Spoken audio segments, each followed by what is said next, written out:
বাংলাকে এবারে উত্তরপ্রদেশ বানানোর জন্য ডাক দিলেন উত্তরপ্রদেশের মুখ্যমন্ত্রী যোগী আদিত্যনাথ। মঙ্গলবার দিন অন্ডালের খান্দরায় এক জনসভাতে আসানসোল কেন্দ্রের বিজেপি প্রার্থী সুরিন্দর সিং আলুওয়ালিয়ার সমর্থনে এক জনসভার আয়োজন করা হয়েছিল। সেখানে প্রধান বক্তা হিসেবে উপস্থিত ছিলেন উত্তরপ্রদেশের বর্তমান মুখ্যমন্ত্রী যোগী আদিত্যনাথ। তিনি বলেন, এই রাজ্যে রামনবমী পালন করতে দেওয়া হয় না, তাই বিজেপিকে ভোট না দিয়ে ভুল করবেন না।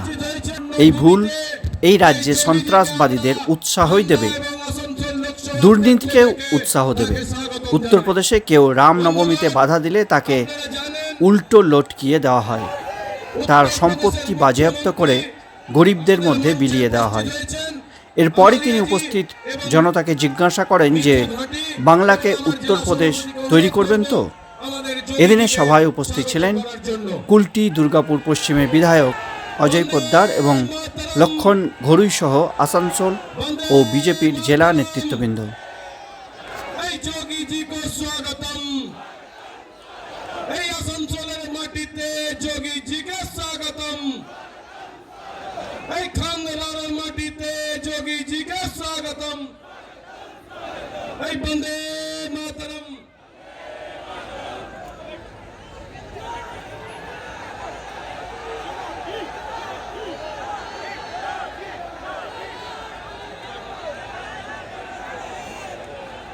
वंदे मातरम, वंदे मातरम। बीजेपी जिंदाबाद, बीजेपी जिंदाबाद।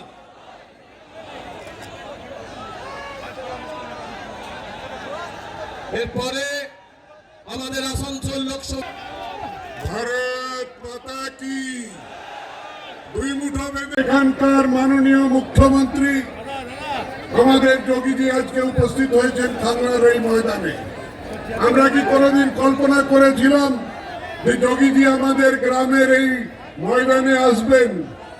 তাই গ্রামের মানুষের স্বপ্ন পূরণ করার জন্য আজকে উপস্থিত হয়েছেন। গ্রামে গ্রামে একদিকে মোদিজি সারা ভারতবর্ষে একটা নতুন প্রণালী আরম্ভ করে গ্রামে বাড়ি বাড়িতে জল পৌঁছাবার ব্যবস্থা করেছেন,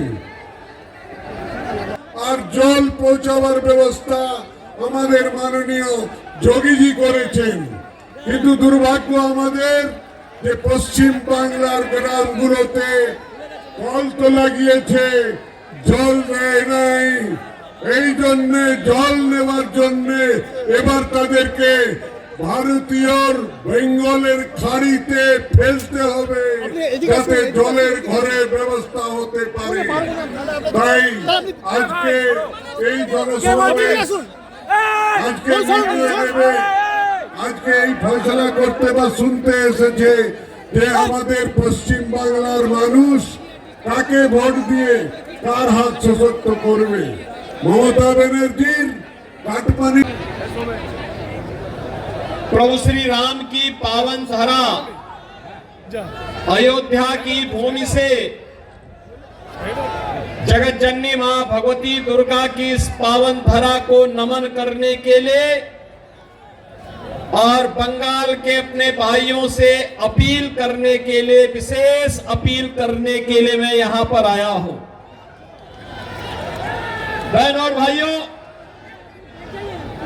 बंगाल की परंपरा पर हर भारतवासी गौरव की अनुभूति करता है,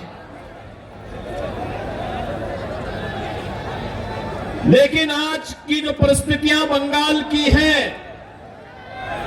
हर भारतवासी उससे चिंतित भी है।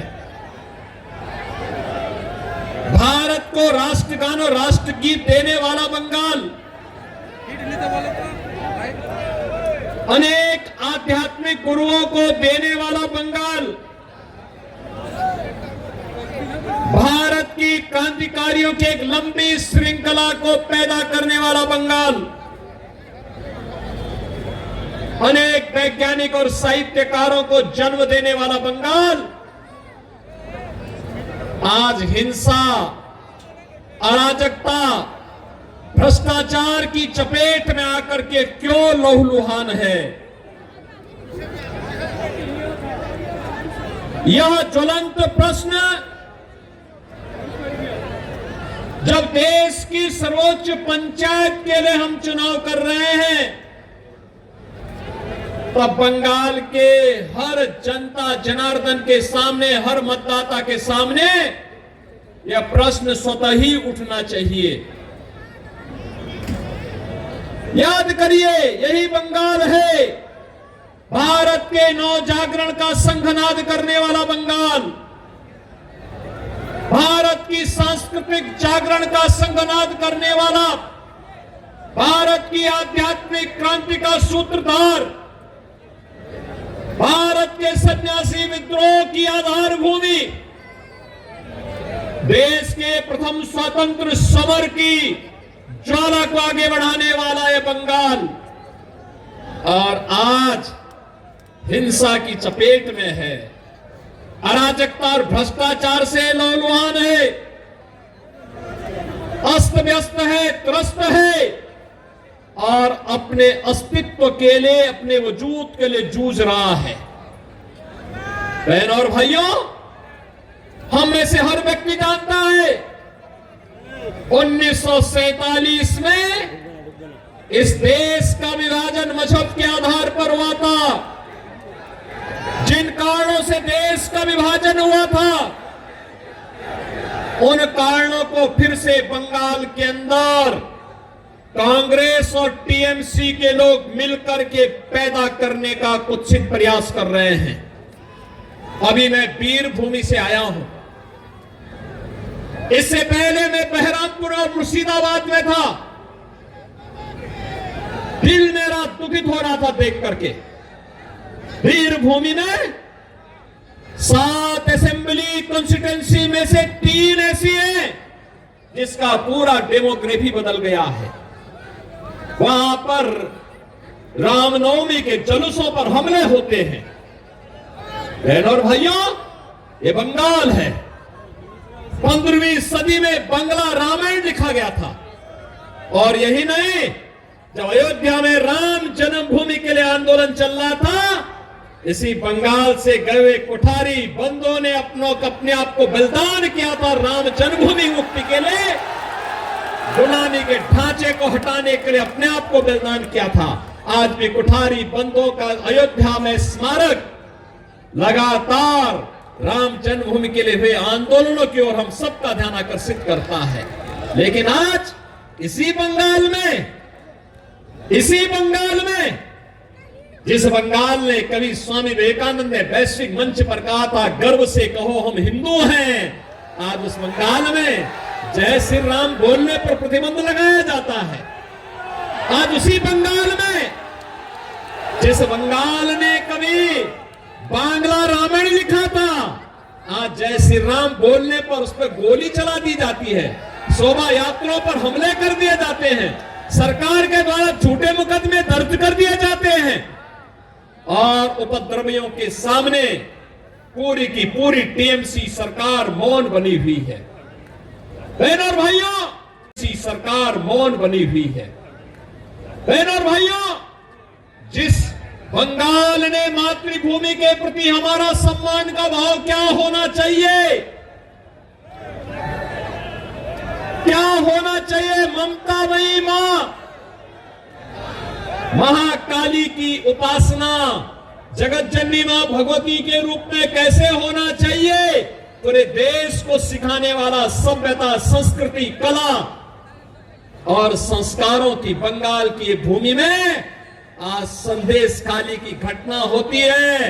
अपराधी को टीएमसी सरकार बचाने का काम करती है, और अपराधियों के साथ जो ममता दीदी की यहां की जनता को मिलना चाहिए था, वह ममता अपराधियों को दी जा रही है।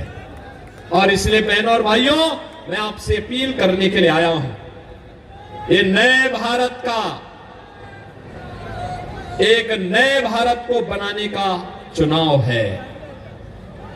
अच्छे और अनुभवी लोग, जुझारू लोग देश की संसद में जाएं, देश को प्रतिनिधित्व दे सके, मोदी जी के नेतृत्व में कार्य कर सके, सम विषम परिस्थितियों में आपके हितों के लिए कार्य करने वाला व्यक्ति होना चाहिए। इस दृष्टि से आज पूरे देश के अंदर एक ही स्वर में लोग बोल रहे हैं, उत्तर, दक्षिण, पूरब, पश्चिम। अब तक 2 चरणों के चुनाव संपन्न हो गए हैं बहनों और भाइयों। मुझे देश के अंदर अनेक राज्यों में जाने का अवसर प्राप्त हुआ है। अकेले उत्तर प्रदेश में ही 80 लोकसभा सीटों पे चुनाव चल रहे हैं। 2 चरणों के चुनाव संपन्न हो गए हैं। महाराष्ट्र में मैं गया था, राजस्थान में मुझे जाने का अवसर मिला, छत्तीसगढ़ में गया, उत्तराखंड में गया, जम्मू कश्मीर में गया, जहां बिहार में मैं गया, जहां भी जाता हूं एक ही स्वर गूंजता है, और वह स्वर है कि फिर एक बार, फिर एक बार, फिर एक बार मोदी सरकार का। बहनों और भाइयों, मोदी सरकार, ये जो स्वर है ये अचानक नहीं है। इसके लिए मोदी जी ने 10 वर्ष के अंदर जो कार्य करके दिखाया, उसके प्रति जनता जनार्दन का आशीर्वाद प्राप्त हो रहा है। जनता जनार्दन का यह आशीर्वाद उसके कारण हो रहा है। यह आशीर्वाद इसलिए क्योंकि 10 वर्ष में मोदी जी ने वह कार्य करके दिखा दिया जो कांग्रेस 65 वर्षों में नहीं कर पाई, और जो कार्य बंगाल के अंदर 15 वर्ष में दीदी नहीं कर पाई, उत्तर प्रदेश में मात्र 5 वर्ष में हम लोगों ने करके दिखा दिया। 10 वर्ष में मोदी जी ने 80 करोड़ लोगों को फ्री में राशन की सुविधा का लाभ दे रहे हैं। 60 करोड़ लोगों को देश के अंदर 5 लाख रुपए की स्वास्थ्य बीमा का कवर मिल रहा है। बंगाल के अंदर दीदी जबरदस्ती लागू नहीं होने देती। 50 करोड़ गरीबों के जनधन अकाउंट खुल गए, जो कांग्रेस के लोग पहले सेंधमारी करते थे आपकी सहायता पर। अब मोदी जी ने व्यवस्था कर दी कि जनधन अकाउंट में सीधे पैसा भेजेंगे, डीबीटी के माध्यम से भेजेंगे, बीच की कमीशन खोरी बंद। 12 करोड़ किसानों को प्रधानमंत्री किसान सम्मान निधि का लाभ मिल रहा है। 12 करोड़ गरीबों के घर में शौचालय बन गए। 10 करोड़ गरीबों को जनधन के अकाउंट खुल गए। 4 करोड़ गरीबों को देश के अंदर प्रधानमंत्री आवास योजना का लाभ मिला, और अकेले उत्तर प्रदेश में हम लोगों ने 57 लाख गरीबों के एक आवास बना दिए। लेकिन यहां पे बंगाल के अंदर तृणमूल कांग्रेस की सरकार ने मकान बनने ही नहीं दे। 2.5 करोड़ लोगों के घर में बिजली पहुंच गई। हर घर नल की योजना बन रही है। Highway, railway, metro, bullet train, airport, IIT, IIM, IIIT, NIT, world class university, ये पहली बार देखने को मिल रहे हैं। लेकिन हमें अफसोस है, टीएमसी की सरकार आसनसोल की जनता को पानी के लिए ही तरसा देती है। मोदी जी हर घर नल की योजना लागू करना चाहते हैं, लेकिन ये पानी नहीं देना चाहते। और इसलिए बहनों और भाइयों, हम सब आपके पास आए हैं। 5 वर्ष में यहां पे मैं देख रहा था, इस सज्जन भगवान राम की फोटो लेकर के खड़े हैं। थोड़ा उधर भी दिखा दीजिए, पब्लिक को भी दिखा दीजिए। देखो, अब देखो, यहां पे रामनवमी की शोभा यात्रा नहीं निकल रही है। उत्तर प्रदेश के अंदर 50,000 स्थानों पर दुर्गा पूजा के आयोजन होते हैं। 50,000 स्थानों पर। और पिछले 7 वर्ष में एक भी दंगा नहीं हुआ, एक भी जगह कर्फ्यू नहीं लगा, क्योंकि दंगा करने वाले और कर्फ्यू लगाने वालों को पता है, अगर दंगा करेंगे, सिर्फ रामनवमी की जुलूस पर पथराव करेंगे, तो ऐसा उल्टा लटका देते कि 7 पीढ़ियां भूल जाती है उनका दंगा करना भूल जाती है। उनकी पूरी संपत्ति को फिर हम लोग अपने कब्जे में ले लेते हैं, और उस कब्जे को गरीबों में बांट देते हैं, उस संपत्ति को गरीबों में बांट देते हैं। और अब तो आप देखते होंगे उत्तर प्रदेश में, आप देखते होंगे वहां जो बड़े बड़े माफिया थे, बड़े बड़े अपराधी थे, बहन और भाइयों, वे गले में तख्ती लटका करके चलते हैं, कहते हैं साहब जान बकस दो, एक बार जान बकस दो। हम लोग ठेली लगा करके पेट भर देंगे, किसी गरीब और किसी व्यापारी और किसी बेटी की सुरक्षा में कोई सेंध नहीं लगाएंगे। बहन और भाइयों, यह कार्य केवल भाजपा कर सकती है, भाजपा कर सकती है। और इसीलिए मैं आया हूं। देखो ना, आपको एक शेर जैसा नेतृत्व चाहिए और एसएस अहलुवालिया जैसा नेतृत्व आपको यहां पर भारतीय जनता पार्टी ने दे दिया है। बहन और भाइयों, जोरदार करतल ध्वनि से उनका स्वागत करिए अहलुवालिया जी का। आसनसोल का सौभाग्य है कि भारत माता का एक ऐसा सपूत आज आपके बीच में, जो इसी माटी का सपूत है, जिन्होंने इसी आसनसोल में जन्म लेकर के यहां के विकास के बारे में, भारत के विकास के बारे में, भारत को दुनिया की बड़ी ताकत बनाने के लिए और मोदी जी के आत्मनिर्भर और विकसित भारत की संकल्पना को पूरा करने के लिए जिनमें जज्बा है कार्य करने का, शेर जैसा दिल है, जूझने की प्रवृत्ति है, ऐसे ऐसे अहलुवालिया जी को भारतीय जनता पार्टी ने, मोदी जी ने अपना प्रतिनिधि बना करके आसनसोल में भेजा है। और इसलिए बहनों और भाइयों, मैं आपको कहने के लिए आया हूं, सुरक्षा आपकी है, बंगाल भी आपका है, भारत भी आपका है और वोट भी आपका है। और इसलिए निर्णय भी आप ही को करना है। और आपका निर्णय अगर भाजपा के पक्ष में आता है तो सुरक्षित और समृद्ध बंगाल बनेगा, सुरक्षित और समृद्ध आसनसोल बनेगा। बहनों और भाइयों, तनिक भी भूल आतंकवाद के उस दौर को ला देगा, नक्सलवाद के उस दौर को ला देगा जहां विस्फोट होते थे, अराजकता फैलती थी, गुंडागर्दी का वो दौर जो भारत ने झेला है। बहनों और भाइयों, बंगाल को भी चाहिए यूपी जैसा मॉडल, चाहिए ना, चाहिए ना। देखो ना, पहले लोग कहते थे, जब कोठारी बंधु बलिदान हुए थे तब नारा लगता था, अंतिम समय में भी उन्होंने एक नारा लगाया था कि रामलला हम आएंगे, यही नारा लगता था ना। ये कांग्रेस और टीएमसी के लोग, ये नाम भले ही अलग अलग हैं, लेकिन एक ही थैली के चट्टे बट्टे हैं, कोई अलग नहीं है। लूट में, अराजकता में, भ्रष्टाचार में, ये तीनों, कांग्रेस, टीएमसी और कम्युनिस्ट, ये तीनों एक ही है। नाम भले अलग अलग होगा क्योंकि लूट का तीनों का तरीका अलग अलग है, लेकिन तीनों एक हैं। इसलिए तीनों पे विश्वास नहीं करना, हमें आध्यात्मिक परंपरा को समृद्ध बनाने के लिए कार्य करना है और आध्यात्मिक परंपरा को आगे बढ़ाने के लिए मैं आज आपके पास आया हूं यही कहने के लिए कि यह हमारा दायित्व बनता है कि गुरुओं की भूमि को, आध्यात्मिक गुरुओं की इस भूमि को, क्रांतिकारियों की इस भूमि को मोदी जी के विजन के अनुरूप सोनार बांग्ला बनाने के लिए 13 मई के लिए चौथे चरण में आपको चुनाव करना है। बहनों और भाइयों, चुनाव के दौरान प्रत्याशी का घर घर जाना कठिन होगा।